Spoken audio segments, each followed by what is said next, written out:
Hi friends, welcome to my channel. வாங்க இன்றைக்கி நம்ம பன்னீர் புருஜி எப்படி செய்கிறதுன்னு பார்க்கலாம்.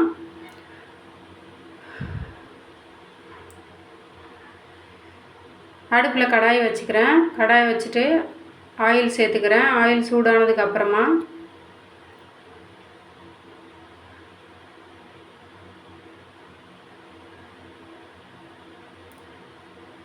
பட்டை, கிராம்பு, பிரிஞ்சி இலை சேர்த்துக்கிறேன்.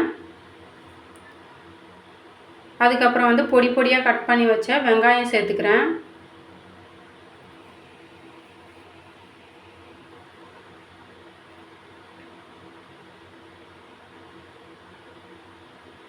வெங்காயம் சேர்த்துட்டு மிக்ஸ் பண்ணி விட்டுக்கிறேன். நல்லா வெங்காயம் நல்லா வதங்கி வரணும்.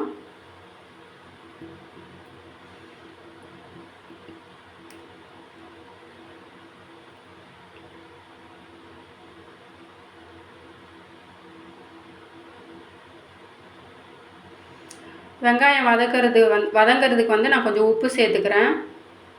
உப்பு சேர்த்துட்டு நல்லா மிக்ஸ் பண்ணி விட்டுக்கலாம்.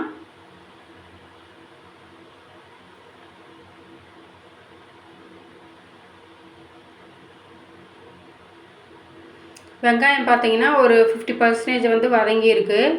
அடுத்து இஞ்சி பூண்டு பேஸ்ட் சேர்த்துக்கிறேன்.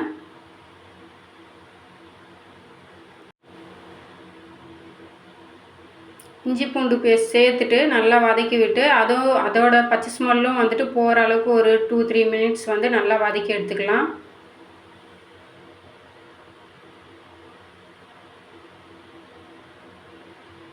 அடுத்து தக்காளி பழம் எடுத்துக்கிறேன்.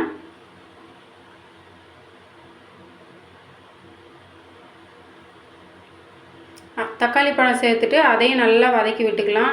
பன்னீர் புரிஜி பார்த்தீங்கன்னா ஸ்கொயராக கட் பண்ணி போடுவாங்க. ஸோ அப்படியும் செய்யலாம். இந்த மாதிரி புரிஜி மாதிரி செய்யலாம். நான் அந்த மாதிரி கட் பண்ணி போட்டேன்னா என் பையன் சாப்பிடவே மாட்டேங்கிறான், கையே கூட வைக்க மாட்டேங்கிறான் அதில். அதனால் சரி இந்த மாதிரி ட்ரை பண்ணி பார்க்கலாம் அப்படின்றதுக்காக இந்த மாதிரி ட்ரை பண்ணி பார்த்துருக்கேன்.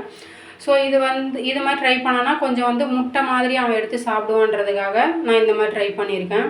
ஸோ இப்போ இதில் வெங்காயம், தக்காளி நல்லா வதங்கினதுக்கு அப்புறமா ஒரு ஓரமாக தள்ளி வச்சுட்டு இதில் கடலை மாவு ஒரு 2 ஸ்பூன் 1.5 ஸ்பூன் அந்த மாதிரி உங்களுக்கு தேவையான அளவு சேர்த்துக்கோங்க.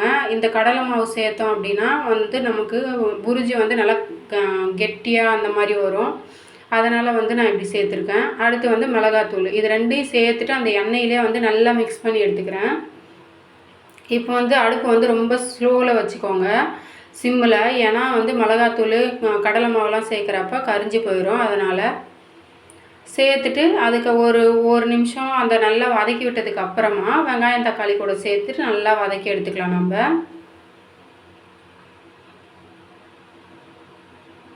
உங்கள் குழந்தைங்களும் இந்த மாதிரி பன்னீர் சாப்பிட மாட்டேங்கிறாங்க அப்படின்னா நீங்களும் இந்த மாதிரி ட்ரை பண்ணி பாருங்கள், கண்டிப்பாக சாப்பிடுவாங்க.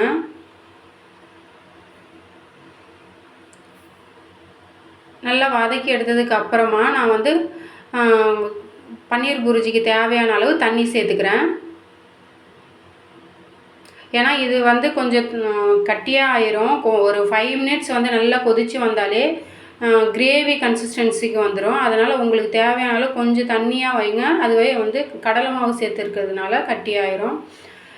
நம்ம வெங்காயம் வதங்கும் போதே கொஞ்சம் உப்பு சேர்த்து வதக்கணும். ஸோ இப்போயும் நான் செக் பண்ணி பார்த்துட்டு காரம், உப்புலாம் கொஞ்சம் உப்பு கம்மியாக இருக்குது அப்படின்றதுனால நான் உப்பு சேர்த்துக்கிட்டேன்.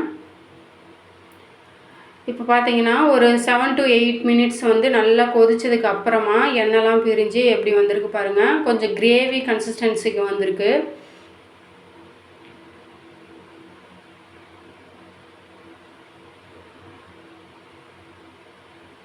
இப்போ இந்த சமயத்தில் நான் பன்னீர் நல்லா இது மாதிரி ஸ்கொயராக கட் பண்ணாமல் நல்லா உடச்சி உதிரி மாதிரி எடுத்து வச்சுருக்கேன். அதை சேர்த்துக்கிறேன். சேர்த்துட்டு நல்லா மிக்ஸ் பண்ணி விட்டுட்டு இதை ஒரு 3 மினிட்ஸ் இல்லை 4 மினிட்ஸ் நல்லா கொதிக்க வச்சோன்னா நமக்கு பன்னீர் புரிஜி ரெடி ஆயிடும் ஃப்ரெண்ட்ஸ்.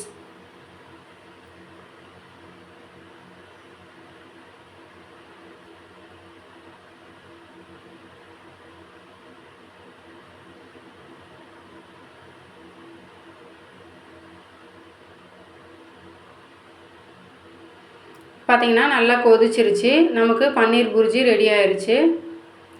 ரொம்ப அட்டகாசமான சுவையில் ஈஸியாக டக்குன்னு செய்யக்கூட மாதிரி நான் செஞ்சுருக்கேன். நீங்களும் உங்கள் வீட்டில் செஞ்சு பார்த்துட்டு எப்படி இருந்ததுன்னு கமெண்ட் பண்ணுங்கள்.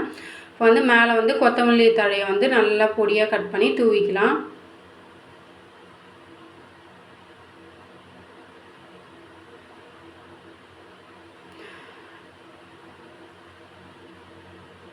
இந்த வீடியோ பிடிச்சிருந்தா லைக் பண்ணுங்கள், ஷேர் பண்ணுங்கள், சப்ஸ்கிரைப் பண்ணுங்கள்.